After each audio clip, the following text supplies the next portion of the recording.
Hello, my name is Brandon and this is Mandy Watson.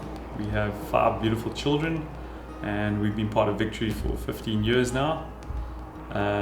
Just wanted to share a story of how we were in a very tight situation with debt and how God brought us out of it.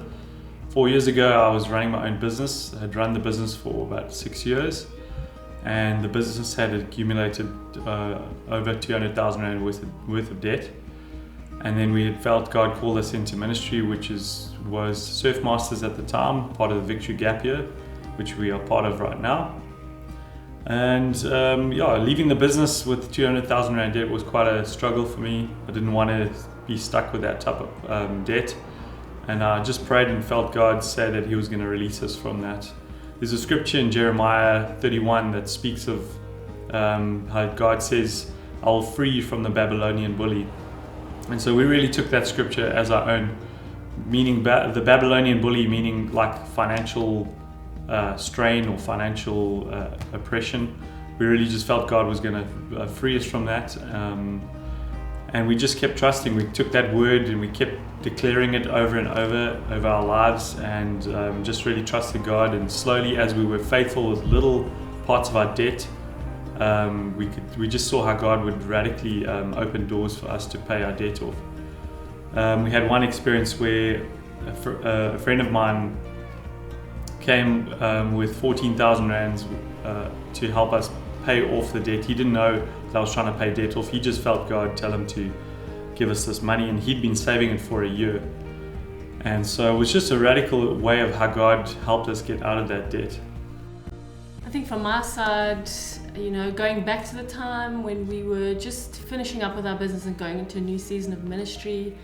Obviously, before we knew that we were going into ministry, I just felt like we were in this endless pit, and 200,000 Rand may not sound like a lot to most people, but for us, it just felt, especially for me, being a mom and a wife, I just felt like it was this dark pit, endless pit that we would never get out of, and it just felt like such a hopeless situation. I even remember just climbing into bed one weekend and just literally sleeping the whole weekend, because that's how I deal with stress.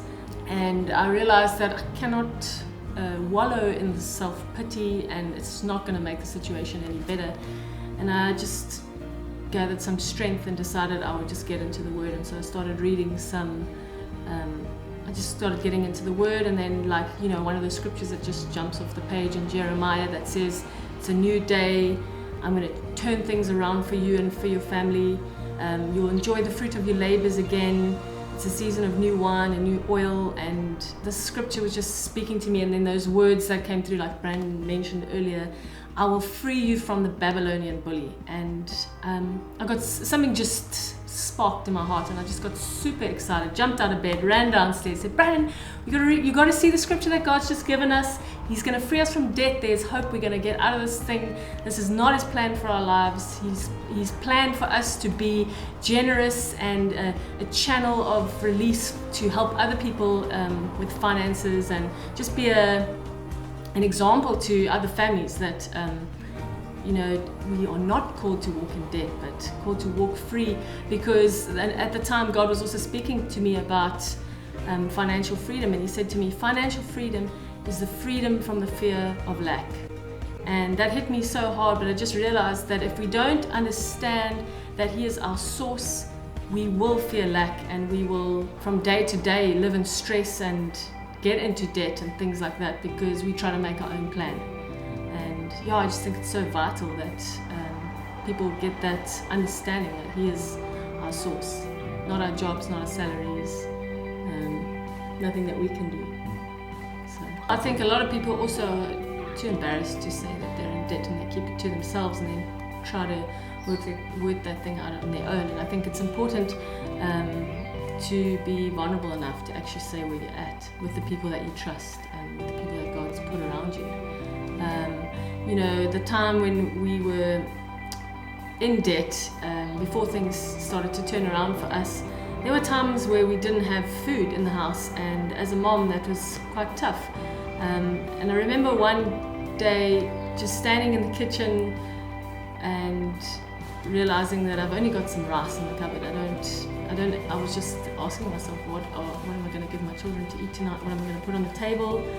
God, you're going to have to come through for us. And almost wanting to go into self-pity and just wallow in that thing and say, oh God, why don't you supply for us? And I just felt God very clearly say to me, I want you to just thank me for your meal tonight. Just worship me and give thanks as if there was going to be an amazing meal on the table.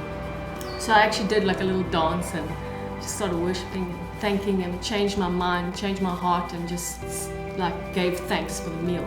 And I actually turned around in the process of that little dance, and our kitchen window looked up the driveway and I saw a car pull up at the gate, and one of our friends actually got out of the car and came walking down the driveway and he had 2 packets in his hands, and he didn't know that we didn't have food that night, but he comes walking into the kitchen with this like lamb, like 2 big bags of lamb. So we had lamb to eat that night. And I just think God has such a sense of humor that sometimes we think that we've got nothing and we just wallow in that thing, and then He comes along and just spoils us and prepares a feast for us. And yeah, that's His heart towards us. He's a good Father, and we just need to be thankful because He's the one who supplies our needs. Yeah, and just being faithful with paying off the different debts that we owed. It took us about 2 years, and God was faithful to help us get out of that 200,000 rand debt within 2 years, which was just such a miracle. Yeah, just paying off bit by bit, being faithful with the little bits instead of going out and buying a couch, or when a bit of extra money comes in, just being faithful to pay off bit by bit.